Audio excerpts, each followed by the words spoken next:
Hey y'all, welcome back to DiamondTrail Ranch. Today we're diving into the basics of keeping backyard chickens. What you need, how to get started, and the stuff I wish I knew before I brought home my first little fluff balls. Whether you want fresh eggs, pest control, or just some feathery entertainment, chickens are an amazing addition to any backyard or homestead. They're fantastic. So we're going to walk around here, talk about chickens. It's simple, it's practical, and it's beginner friendly. You're probably wondering, why raise chickens? You know, it sounds like a good idea. Is it expensive? What am I getting into? Is it worth it? So first, why even raise them? Well, I'm going to be honest with you. For us, it started with the eggs. A few hens can lay around 4 to 6 eggs per week each. And let me tell you, those farm fresh yolks are nothing like store-bought eggs you get. This here is one of our feed buckets we use. It's pretty cool. I love it. You fill the top of it with half the bag, and then you go, and fill the rest of the feed bucket in where we store our other food, and it's perfect. These guys nibble in, they share. It's great. Chickens are natural composters. I'm not sure if you guys knew that or not. They eat table scraps, they eat weeds and bugs, especially ticks and mosquitoes. That is huge in Florida, guys. They also fertilize your yard with their droppings, which, when composted, turns into absolute gold, by the way, for your garden. And chickens are honestly just plain fun. Let's be honest here. They each have their own personalities. They really do. Every single one of them. They might all look the same but I'm telling you, they're very unique. They're birds. They're happy.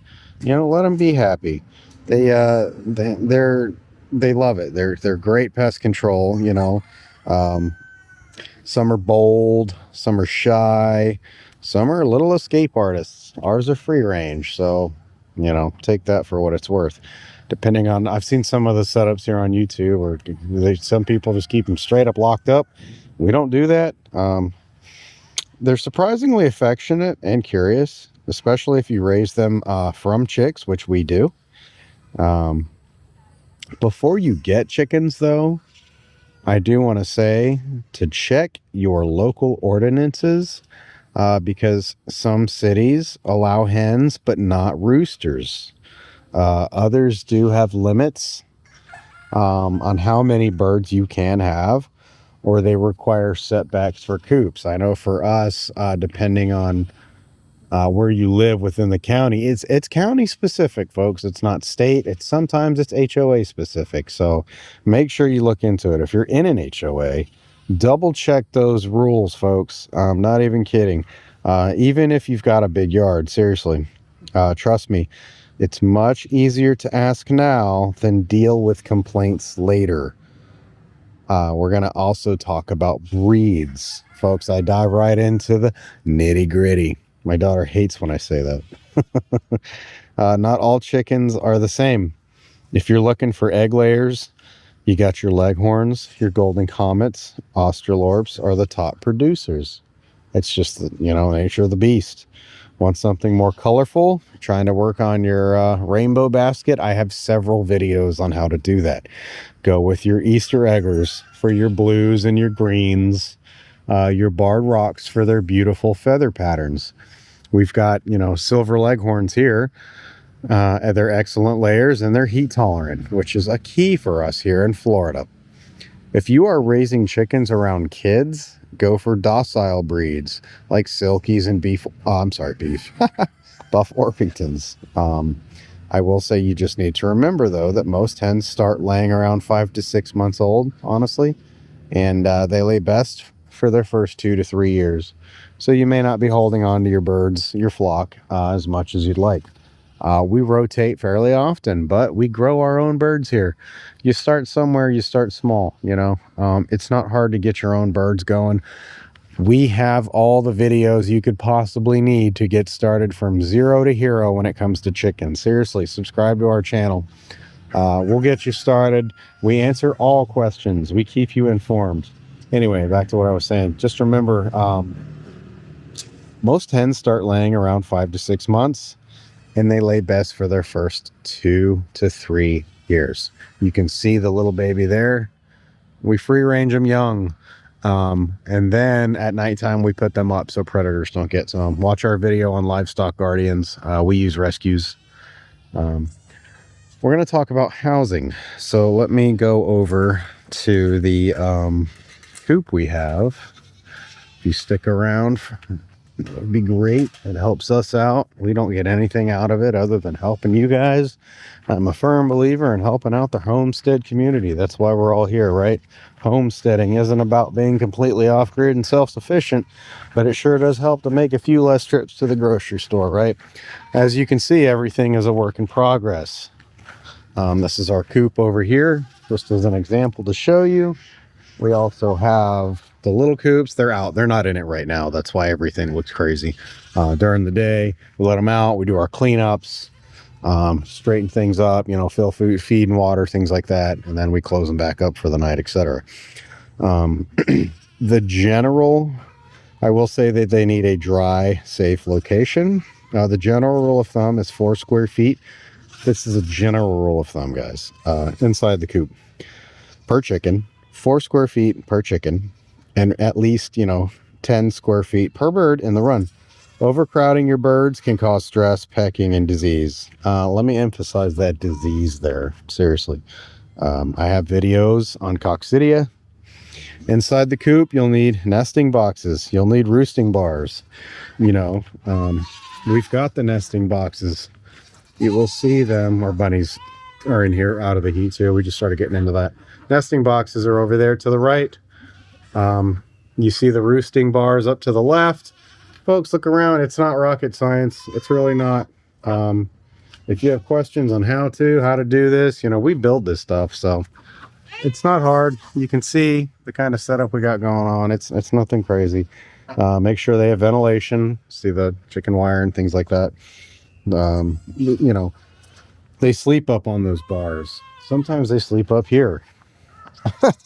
Sometimes we don't get them all put up, and they do sleep up here on top of the corner of the goat pens. You know, ventilation, avoid the moisture buildup. This is huge in warm, humid areas like ours. You do want to make sure you have secure latches. We have latches on, this actually connects to our goat pen.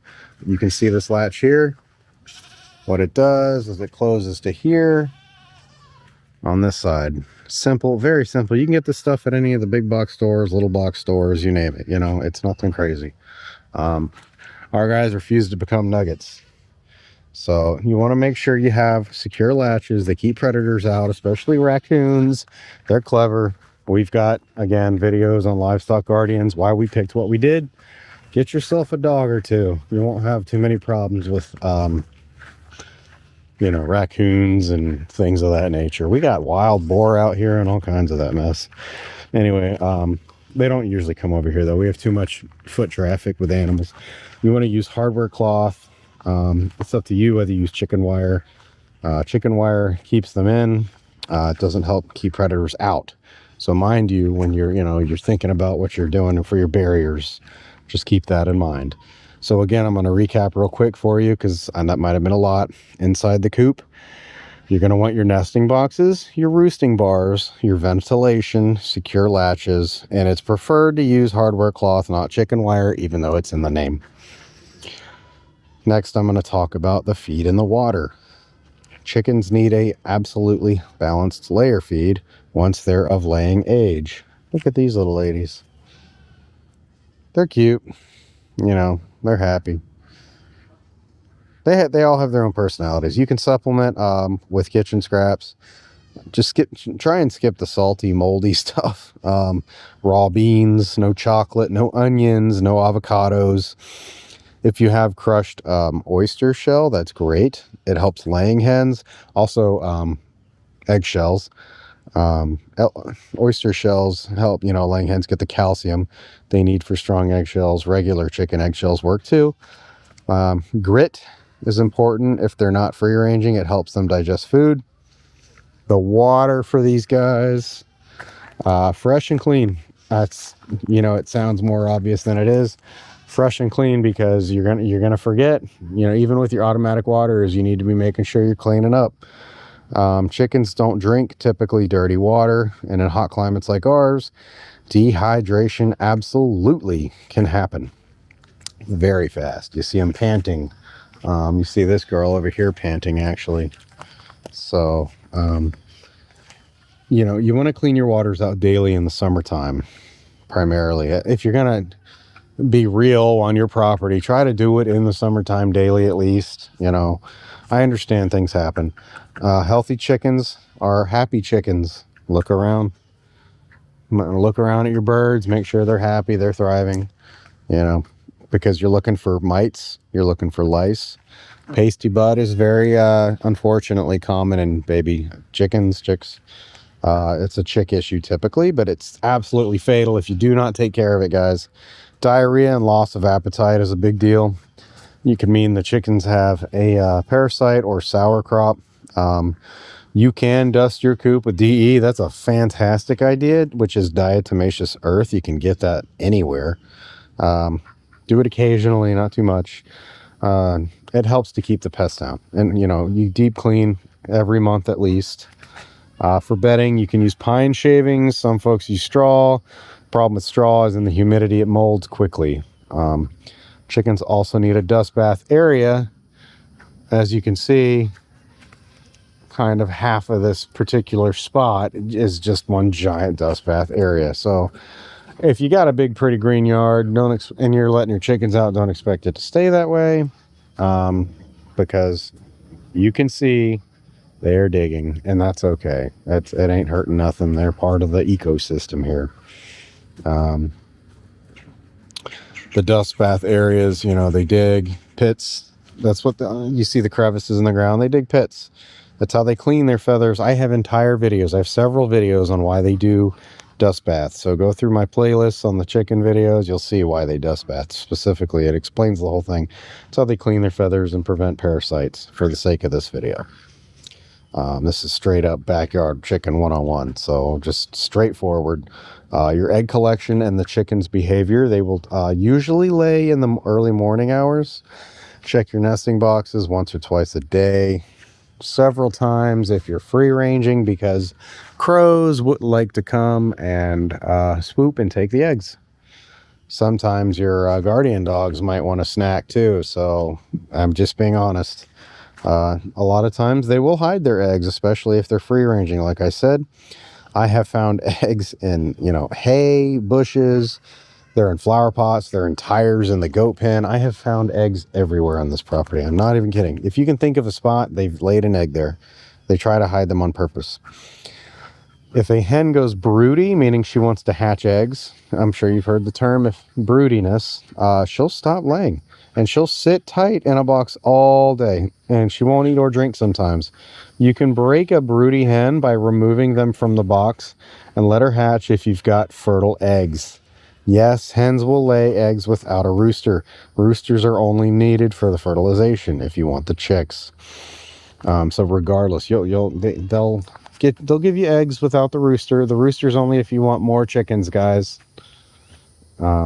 We have, I believe, four roosters, but that's because they're kind of in cliques. They all travel together. Roosters come with an attitude. Some are calm, others are aggressive. If you get one, be prepared to deal with flock dynamics. Like I said, with the cliques, you know, we have 3 or 4 big cliques of chickens.